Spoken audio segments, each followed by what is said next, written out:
नमस्कार. महाराष्ट्रातील बहुचर्चित खटला नसरापूर लहान मुलीचा जो खटला आहे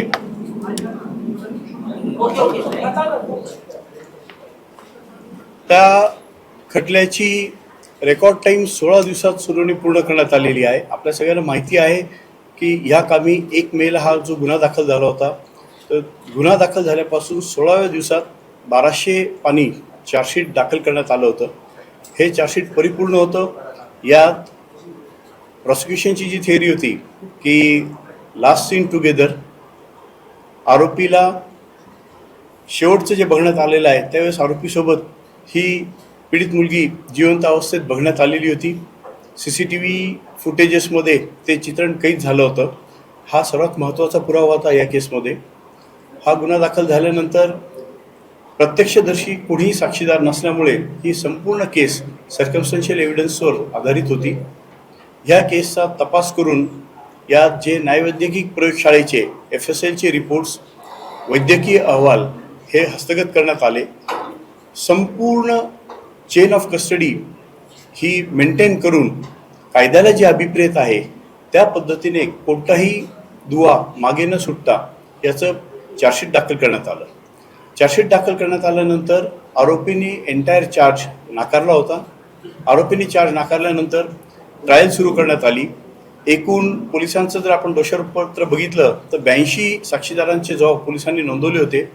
त्यापैकी 55 साक्षीदारांची साक्ष न्यायालयात नोंदवण्यात आली. 16 दिवसात न्यायालयात ही साक्ष नोंदवण्याचं काम पूर्ण करण्यात आलं. त्यानंतर युक्तिवाद झालेला आहे आणि आजची तारीख ही निकालासाठी, जजमेंटसाठी नेमण्यात आलेली होती. आज आरोपीला हजर करण्यात आलं कोर्टात आणि कोर्टाने सर्वप्रथम प्रॉसिक्युशननी जो एंटायर चार्ज लावलेला होता, हा संपूर्ण चार्ज प्रॉसिक्युशननी बियॉन्ड रिजनेबल डाऊट साबित केला आहे. ह्या निष्कर्षाला मेहरबान न्यायालय आज पोहोचलेलं आहे. यात आरोपी विरुद्धचा जो BNS कलम 64 बलात्कार, BNS कलम 65(2), त्यानंतर BNS 74 विनयभंग, BNS 103(1) खून, BNS 173(2) किडनॅपिंग, BNS 140(1) ह्या खुनाच्या उद्देशाने अपहरण करणे आणि पॉक्सो ॲक्ट सेक्शन 4, 6, 8 आणि 12 हा संपूर्ण चार्ज प्रॉसिक्युशननी सक्सेसफुली प्रूव्ह केलेला आहे. हा चार्ज प्रूव्ह केल्यानंतर आज शिक्षेबद्दल युक्तिवादासाठी हे प्रकरण कोर्टाने फैलावर घेतलं. सर्वप्रथम यात आरोपीला शिक्षेबद्दल काय म्हणणं आहे याबद्दल विचारणा केली. आरोपीने जो त्याचा जबाब नोंदवला गेला होता 351 कलमाखाली, त्यात त्यांनी जो डिफेन्स घेतला होता की ह्या छोट्या मुलीला गाईचं वासरू दाखवण्यासाठी मी गोठ्याकडे नेलं होतं, त्यात तिला मी कडेवर घेतलं होतं, तिथे माझा पाय अडकला पाईपमध्ये आणि मी खाली पडलो, त्यामुळे त्या मुलीला जखमा झाल्या, ती रडू लागली आणि ती रडत होती, माझ्यावर कोणी संशय घेऊ नये म्हणून तिला कॉटवर तिथे ठेवलं आणि मी निघून गेलो. हाच स्टान्स आज त्यांनी रिपीट केला. त्यानंतर कोर्टाने प्रॉसिक्युशनला विचारलं.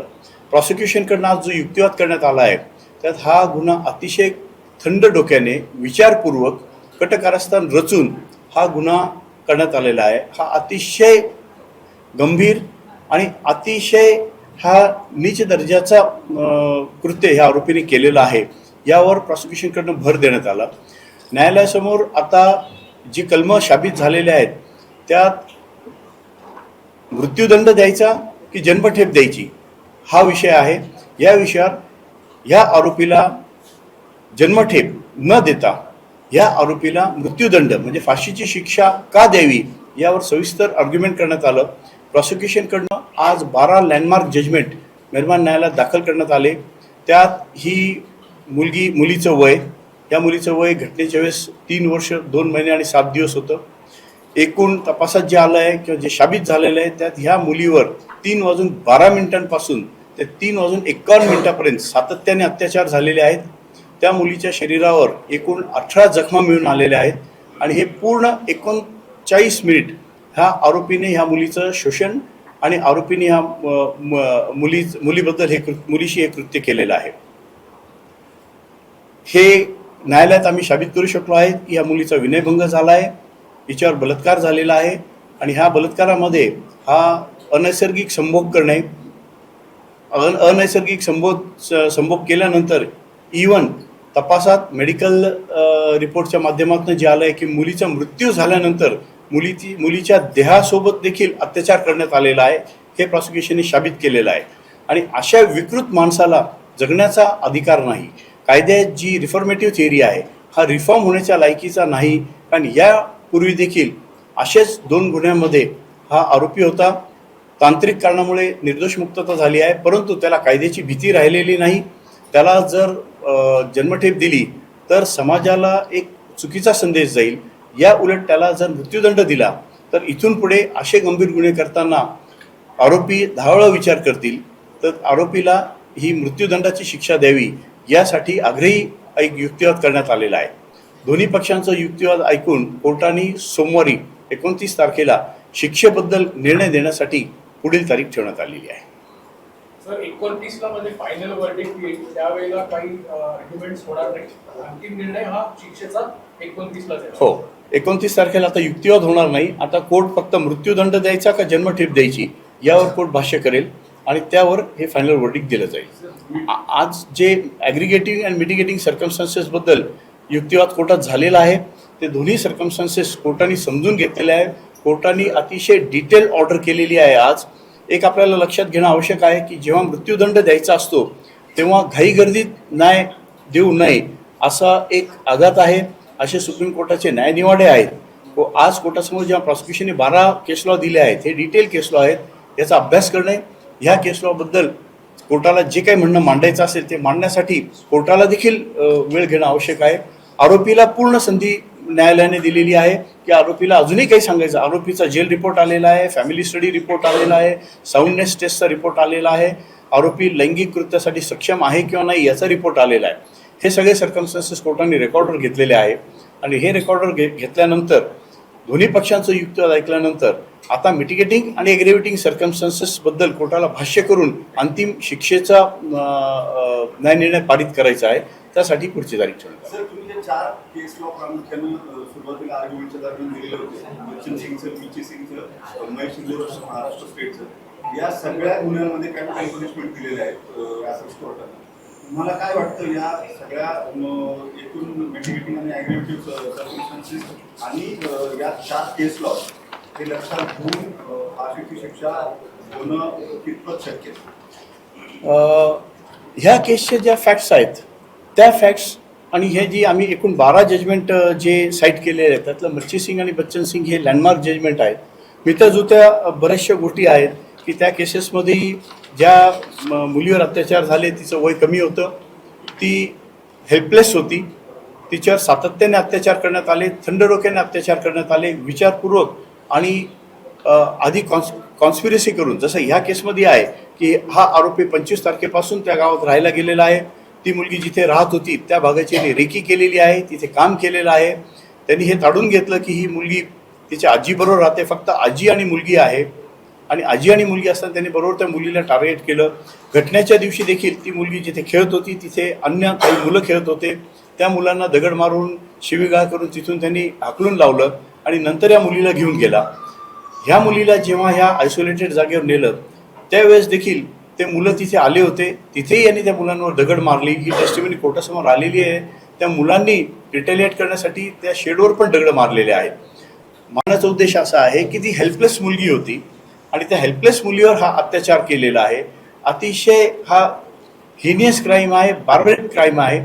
त्यामुळे याला फाशीची शिक्षा होणं अपेक्षित आहे आणि आम्ही कॉन्फिडंट आहोत की ही रेअरेस्ट ऑफ रेअर केस म्हणून कोर्ट कन्सिडर करेल आणि याला सर्वोच्च शिक्षा जी न्यायालय जी कायद्यात प्रिस्क्राईब केलेली आहे ती कॅपिटल पनिशमेंट त्यांना होईल याबाबत आम्ही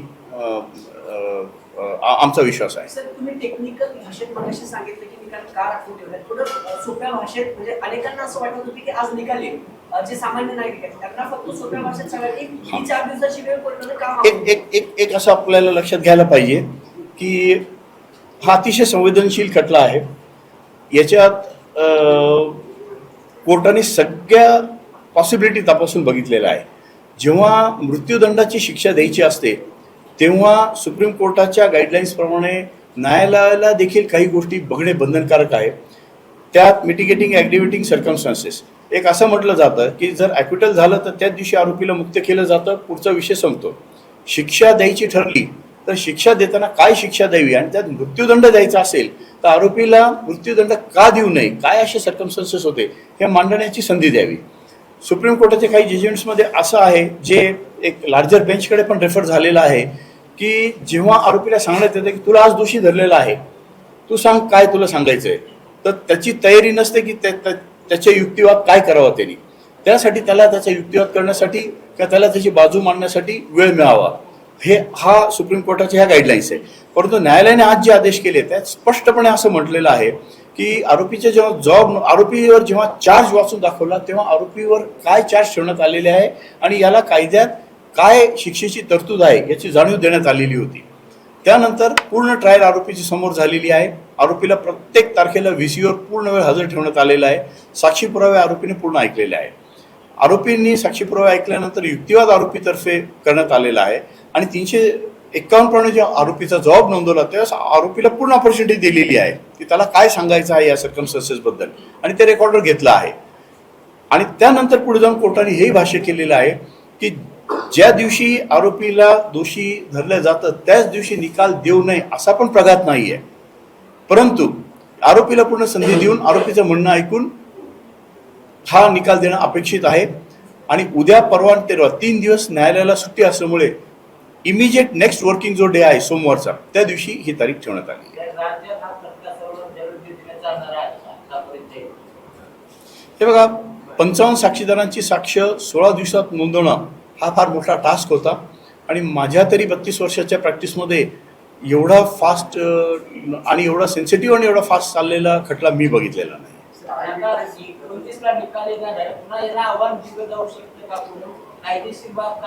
कायदा पहिल्या दिवसापासून हे सगळं नाकारतो आहे, आपल्याला युक्तिवादामध्ये सुद्धा ते पाहायला मिळते. आणखी काही संधी आहेत का? कायद्यात प्रत्येक आदेशाविरुद्ध अपिलाची तरतूद आहे. ह्या निकालाविरुद्ध आरोपीला पहिली गोष्ट म्हणजे हा जेव्हा मृत्यूदंडाचा जर निकाल झाला तर हा नेहमी subject to confirmation by high court असं वर्डिंग याच्यात येतं की मृत्यूदंडाचा जर निकाल कोर्टाने दिला किंवा शिक्षा ठोठवली तर ही फाईल हायकोर्टाकडे जाऊन हायकोर्टाकडनं कन्फर्मेशन घेणं ही कायद्यात तरतूद आहे, मॅन्डेटरी तरतूद आहे. आणि त्यावेळेस हायकोर्टात ही अपील म्हणजे ही जेव्हा कन्फर्मेशन डिसाईड केलं जातं त्यावेळेस जर आरोपीने अपील केलं असेल तर अपिलाची सुनावणी केली जाते. आरोपीला हायकोर्ट, सुप्रीम कोर्ट आणि राष्ट्रपतींकडे दयेचा अर्ज करण्यापर्यंतच्या कायद्यात तरतुदी आहेत. त्या तरतुदी सगळ्यांसाठी केलेल्या आहेत. आरोपी त्या माध्यमातून जाईल नाही जाणार हा आरोपीचा विषय आहे. आय विटनेस नव्हतं तुम्हाला या केसला, किती मोठी टास्क होती तुम्हाला चेन ऑफ सिक्वेन्स किती मेंटेन करायची आणि काय करायचं? ज्या केसमध्ये आय विटनेस नसतो त्या केसमध्ये सर्कमस्टन्शियल एव्हिडन्सवर आम्हाला केस साबित करावी लागते.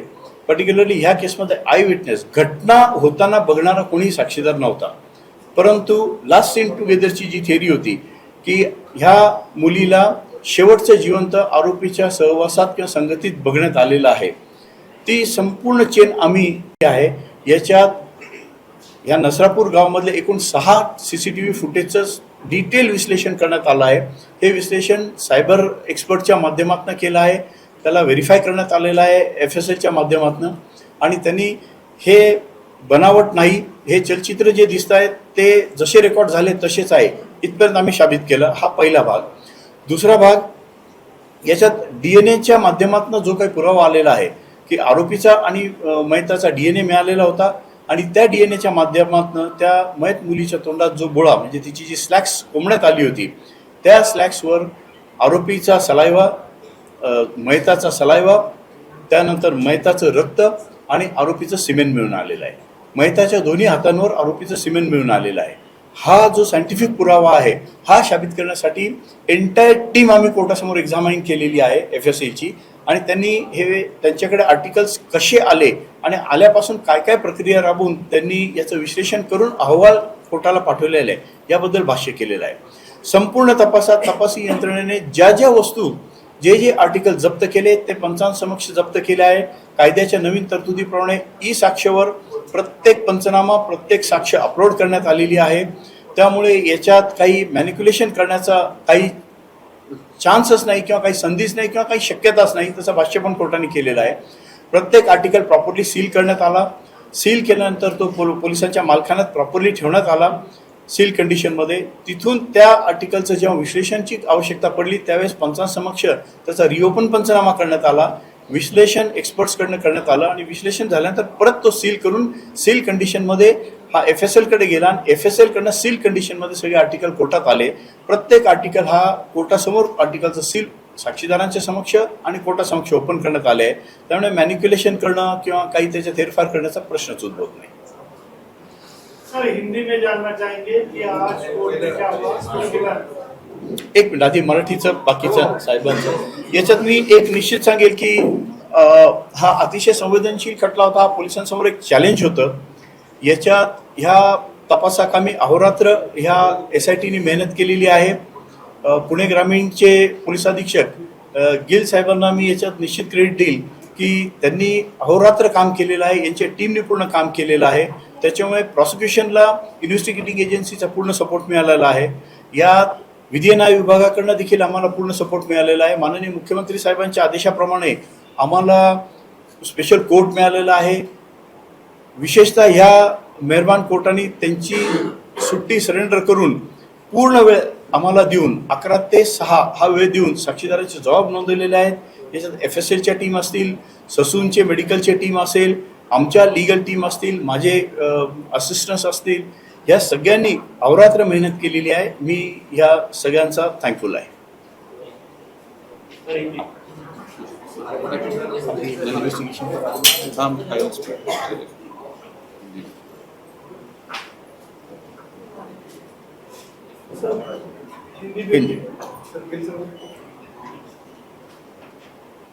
महाराष्ट्र में काफ़ी दिनों से जिस केस की चर्चा चल रही थी, ये नसरापुर केस आज अंतिम जजमेंट के लिए प्लेस किया गया था.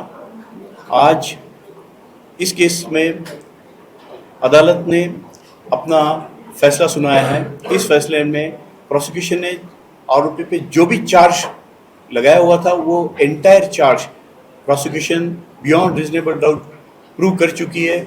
इस नतीजे तक अदालत पहुंची है और अदालत ने आरोपी को सभी सेक्शन में दोषी पाया है, दोषी करार किया है. जो भी धाराएं पुलिस ने इस चार्जशीट के माध्यम से आरोपी के अगेंस्ट लगाई थी वो सभी धाराएं साबित हो चुकी है. और इसमें लाइफ इम्प्रिजनमेंट से लेके तो डेथ पनिशमेंट तक पनिशमेंट देने के पावर्स कोर्ट को है. वैसी कानून में प्रोविजंस है. इस सर्कमस्टेंसेस में एग्रीगेटिंग और मिटिगेटिंग सर्कमस्टेंसेस को मद्देनजर रखते हुए आज कोर्ट ने पहले आरोपी भीमराव कांबळे को सुन लिया. आरोपी भीमराव कांबळे ने, जैसा कि उसका पहले स्टेटमेंट रिकॉर्ड किया गया था 351 सेक्शन के तहत, कहा था कि इस ऑफेंस के लिए मैं जिम्मेदार नहीं हूँ. ये छोटे बच्ची को मैं जहाँ पे एक कैटल शेड था वहाँ पे एक कैटल दिखाने के लिए लेके गया था. उसको गोद में लेके खड़ा था मैं. मेरा पैर कहीं फंसने में मैं गिरा हूँ. उस वक्त इंजुरीज कुछ वो बच्ची को भी हुई थी और बच्ची रोने लगी. मेरे पे किसी ने कोई एलिगेशन नहीं करना चाहिए, इस हेतु से मैंने वो बच्ची को वहीं पे छोड़ दिया और मैं निकल गया. यही आज आरोपी ने रिपीट किया कोर्ट में. प्रोसिक्यूशन की तरफ से टोटल 12 सुप्रीम कोर्ट के लैंडमार्क जजमेंट्स रिलाय किए गए, जिसमें इस टाइप के ऑफेंसेस में कैपिटल पनिशमेंट, डेथ पेनल्टी देना कैसा ज़रूरी है, इस पे काफ़ी बहस हुई. कोर्ट को कन्विंस किया गया. इसके बाद कंप्लेनेंट की तरफ से भी आर्ग्यूमेंट किया गया, एक्यूज के लॉयर ने भी आर्ग्यूमेंट किया. और ये सब आर्ग्यूमेंट सुनने के बाद कोर्ट ने मंडे 29 को वर्डिक्ट के लिए, क्वांटम ऑफ पनिशमेंट के लिए ये मैटर को एडजेंट किया है. कितना मुश्किल था रिकॉर्ड समय में पूरे सबूत न होने के कारण इतना केस को स्टैंड करना और इस मुकाम तक लेके आना?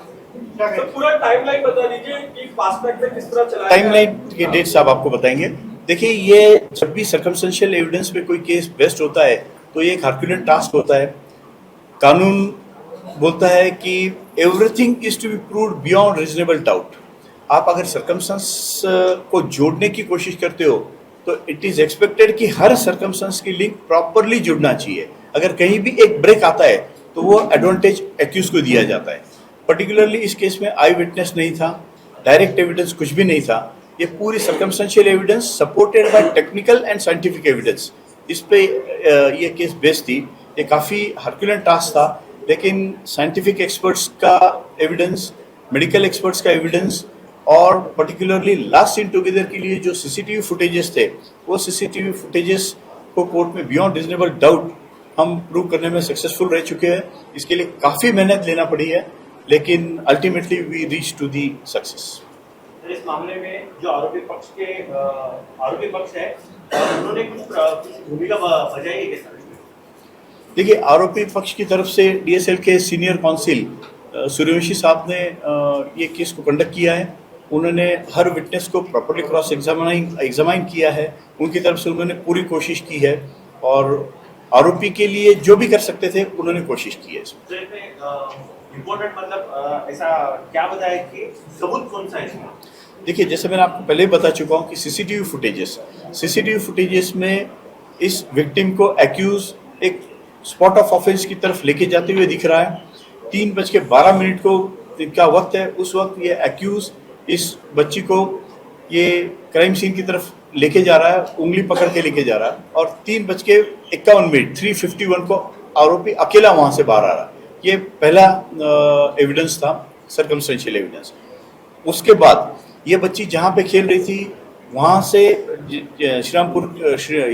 नसरापुर श्रीराम मंदिर, वहाँ पे एक्यूज बैठा हुआ था। उसकी नज़र उस बच्ची पे पहले से थी।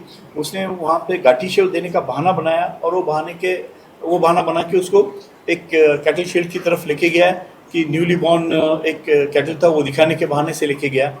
वहाँ पे खेलने वाले बच्चों का और वहाँ पे काम करने वाले लोगों की टेस्टिमनी थी जो स्टार्टिंग पॉइंट को कवर करती थी। सीसीटीवी फुटेज ये सेकंड पॉइंट कवर करता था और आरोपी अकेला बाहर आ रहा है और उस एरिया में वो घूम रहा है, वहाँ पे रेकी कर रहा है। ये भी सीसीटीवी फुटेजेस के माध्यम से हम लोगों ने कोर्ट में प्रूव किया है। सर, वाकये के बारे में बताइए कि कितना समय ये नोट हुआ 39 मिनट का, वो आप बोल रहे थे उसके बाद? देखिए, ये 39 मिनट का कैलकुलेशन ऐसा है कि प्रोसिक्यूशन ने ये प्रूव किया है कि आरोपी इस विक्टिम को क्राइम सीन पे 3:12 इस वक्त पे लेके गया है और 3:51 तक वहाँ पे ये एट्रोसिटीज हुआ है। अगर हम लोगों ने इसके साथ मेडिकल एविडेंस को कोर्ट के सामने पुश किया है।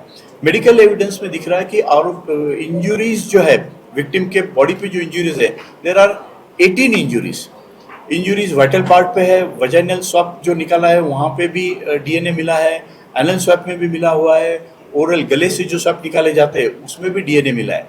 सो मेडिकल एविडेंस को मद्देनजर रखते हुए ससून के टीम का जो एविडेंस कोर्ट के सामने इसमें मद्देनजर रखते हुए ये इन 39 मिनट में कंटिन्यूस एट्रोसिटी हुआ है, ये क्लियर कट प्रूव होता है। इसका मेडिकल सपोर्ट है, इसके पोस्टमार्टम नोट्स हैं, इंडिविजुअल जो इन्वेस्टिगेटिंग ऑफिसर पॉवर मैडम ने जो क्वेरीज किया था इसके रिप्लाईज है। ये सब कंसोलिडेटेड कोर्ट के सामने प्रूव हुआ है और उसके माध्यम से हमने ये दलीलें पेश की थी कि ये 39 minutes non stop continuous atrocity हुआ है जो कोर्ट ने एक्सेप्ट किया। विक्टिम की डेथ के बावजूद भी वो करता रहा है। देखिए, एविडेंस में ये भी आया है कि विक्टिम की डेथ होने के बाद भी विक्टिम पे एट्रोसिटीज हुई है। Medical evidence is such speaking to that effect. और इस बात को भी हमने ये केस को रेयरेस्ट ऑफ रेयर के हेड में लेने के लिए जो दलीलें पेश की उसमें हमने ये भी एक लिया था कि जो बंदा डेड बॉडी के साथ भी एट्रोसिटीज कर सकता है वो जीने के लायक नहीं है। रिफॉर्मेटिव थ्योरी में उसको कोई भी बेनिफिट देने के लायक नहीं है। सर, देखा जाएगा आज इसका फाइनल वर्डिक्ट आना था और अभी जून 29 को इसको पोस्टपोन कर दिया गया है। इसका मेन रीजन क्या है? देखिए, पहली बात तो मैं ये एक्सप्लेन करना चाहूँगा, फाइनल वर्डिक्ट आज आ चुका है। आरोपी को गिल्टी हेल्ड किया है, आरोपी के अगेंस्ट एंटायर चार्ज प्रूव हुआ है। Verdict is declare, this is final verdict. Now on Monday this is for quantum of punishment. So verdict तो हो चुका है, अब now only what remains, what punishment to be awarded, and there are only two options, life imprisonment or capital punishment. So verdict is declared, now it is adjourned for quantum of punishment only. Sir, सजा सख्त होने, फांसी की सजा होने के लिए आपने कई सारे मिसालें रखी है पूर्व घटनाओं की, उसके बारे में देखिए, पर्टिकुलरली इस एक्यूज के बारे में इसके अगर प्रीवियस हिस्ट्री आप देखते हो तो ये रिकॉर्ड पे आ चुका है कि इसने पहले एक 65 ईयर्स ओल्ड लेडी पे एट्रोसिटीज किया था। उसके बाद एक 18 ईयर्स ओल्ड उसकी कोई रिलेटिव थी, उस पर एट्रोसिटीज किए थे, एक जानवर के साथ भी उसने अननेचुरल इंटरकोर्स किया था, और अभी का जो है this victim is of 3 years old. So we argued कि इसका एक लस्ट देखिए आप कि दिस ही इसका लस्ट का थ्रस्ट देखिए आप कि ये लस्ट के लिए कुछ भी करता है। 3 बार कर चुका है, फिर भी इसे कोई रिपेंडेंस नहीं है, आज भी उसी ताकत से कोर्ट के सामने खड़ा है ये बंदा। So we picked up that point and we argued कि this is the fit case to be considered under the head of rarest of rare case.